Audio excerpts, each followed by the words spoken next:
दावा किया जाता रहा है। अब इन दृश्यों को देखकर आप क्या कहेंगे? आस्था, अंधविश्वास या फिर चमत्कार?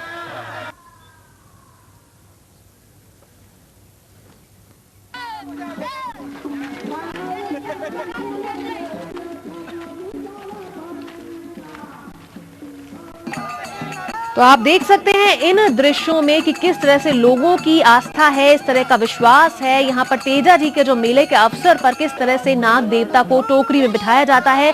और टोंक जिले की बात करें, यहाँ का जो मेला है बहुत ही परंपरा के अनुसार कई वर्षों से ये मेला लग रहा है। इसमें ये चौंकाने वाली घटना जो सामने आती है कि एक इंसान को 3 बार कोबरा सर्प काटता है, लेकिन फिर भी वो जीवित रहता है। किस तरह से ये लोग पूजा करते हैं, किस तरह से पूरे गांव में पालकी में बिठाकर इस सर्प को घुमाया जाता है।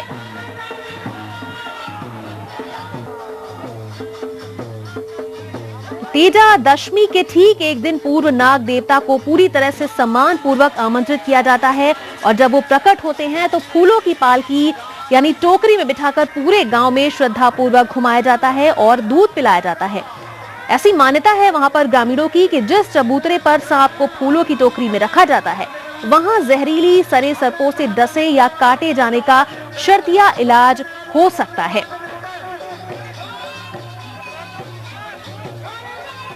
और इस वक्त फोन लाइन पर मौजूद है हमारे टोंक संवाददाता मनोज तिवारी। मनोज, इस तरह की जो घटनाएं हैं, विश्वास कहें, अंधविश्वास कहें, क्या कहें, टोंक की जो ये घटना सामने आई, एक व्यक्ति को 3 बार कोबरा ने काटा फिर भी वो जीवित रहा। देखिए, बिल्कुल सुष्मिता, जो आप कह रही हैं कि ये तो आस्था, अंधविश्वास और चमत्कार का एक अनूठा मिश्रण ही कहा जा सकता है। हालांकि विज्ञान की अगर माने तो वो उसको पूरी तरह से वो खारिज कर देती है कि किसी कोबरा का इस तरह से काटा जाना, किसी आदमी का बच पाना बहुत मुश्किल है।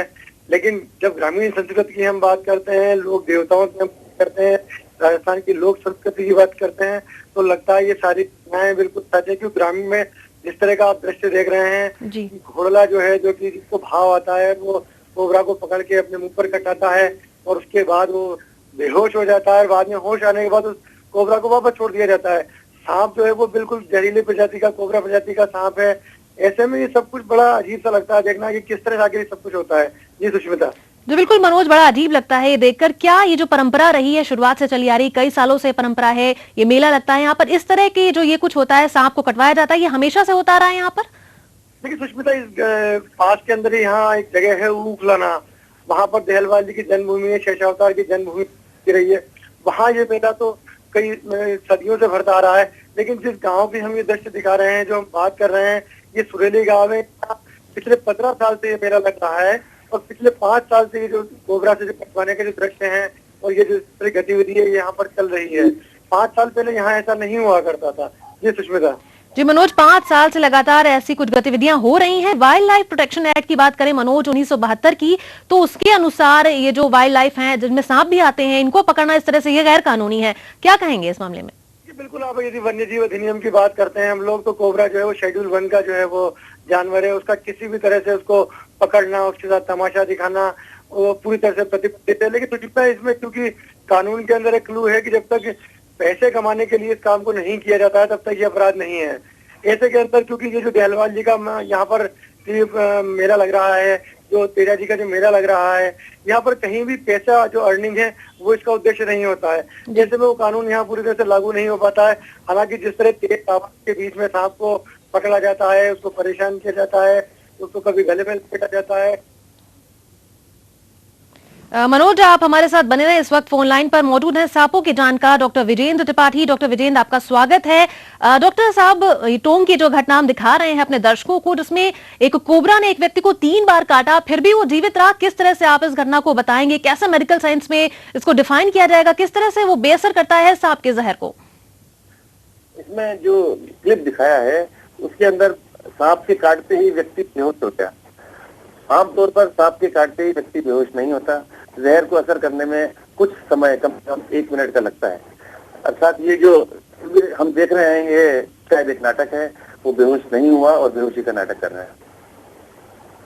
जी डॉक्टर साहब, इस तरह के केसेस आपके सामने आते होंगे। तमाम लोग तमाम तरह से इसके इलाज का दावा करते हैं। बहुत लोग मुंह से जहर निकालते हैं, कई लोग झाड़ फूक का दावा करते हैं। उस मामले में क्या कहेंगे आप? किस तरह से ये लोग इस तरह से करते हैं इलाज?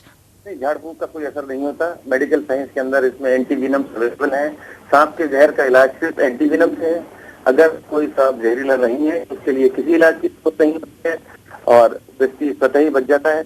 अगर कोई सांप जहरीला है तो उसके लिए स्पेसिफिक एंटीविनम अवेलेबल है, गवर्नमेंट सप्लाई करती है। और अगर पता नहीं है कि सांप ने काटा है तो एक मिक्स्ड एंटीविनम आता है, उसको लगाया जाता है, इससे व्यक्ति की जान बचती है। झाड़ा फूंकी से कुछ नहीं होता।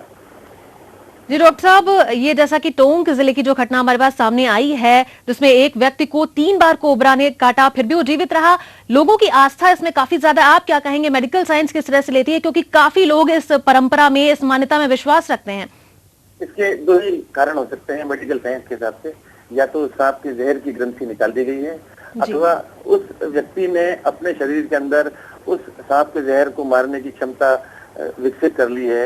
ये क्षमता विकसित की जा सकती है अगर कम डोज में सांप के जहर को कुछ अंतराल के बाद बार बार शरीर में प्रवेश कराया जाए तो उसके विरुद्ध शरीर में प्रतिरोधक क्षमता उत्पन्न हो जाती है और सांप का जहर। जी डॉक्टर साहब, ये आपसे तफसील में जानना चाहेंगे किस तरह से प्रतिरोधक क्षमता को विकसित किया जा सकता है? इसमें पहले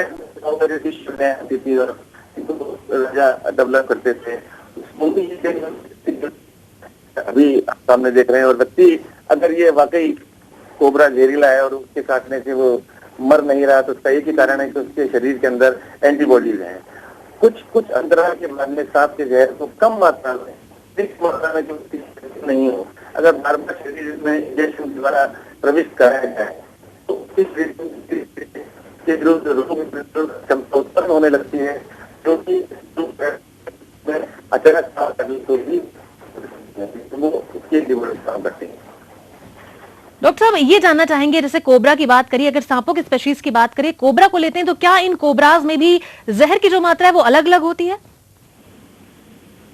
आमतौर पे कोबरा के काटने से, जो बेस्ट कोबरा होता है उसके काटने से तो जहर एक बार में जाता है, वो शरीर जाता है और वो इतनी मात्रा में जाता है कि वो व्यक्ति सामने व्यक्ति की मौत का कारण हो जाएगा, जिसको उपचार नहीं दिया जाए। डॉक्टर साहब, जैसे कि अभी आपने बताया कि प्रतिरोधक क्षमता ये लोग विकसित करते हैं, कुछ खास लोगों में इस तरह की प्रतिरोधक क्षमता होती है? जो लोग अपने शरीर पे सांप को कटवाने से पहले थोड़ी मात्रा में इसके इंजेक्शन को दे सकते हैं होती है और बाद में यदि सांप से कटवाया जाए जी तो उससे ये मरता नहीं है। और 1-2 बार ये एक्सपेरिमेंटली उससे कटवाते हैं और उसका अगर धीरे धीरे क्षमता उत्पन्न होती है। डॉक्टर साहब, क्या कुछ इसके खास लक्षण भी होते हैं? बाहर से देख नहीं बता सकते कि किस व्यक्ति में सांप की क्षमता है। जी बहुत बहुत शुक्रिया डॉक्टर विजेंद्र हमसे इस पूरी बातचीत के लिए। और हमारे संवाददाता मनोज भी हमारे साथ इस वक्त फोन लाइन पर जुड़े हैं। मनोज, बहुत बहुत शुक्रिया इस पूरी बातचीत के लिए। हम आगे भी आपसे जानकारी लेंगे। फिलहाल वक्त एक ब्रेक का, ब्रेक के बाद जल्द हाजिर होते हैं।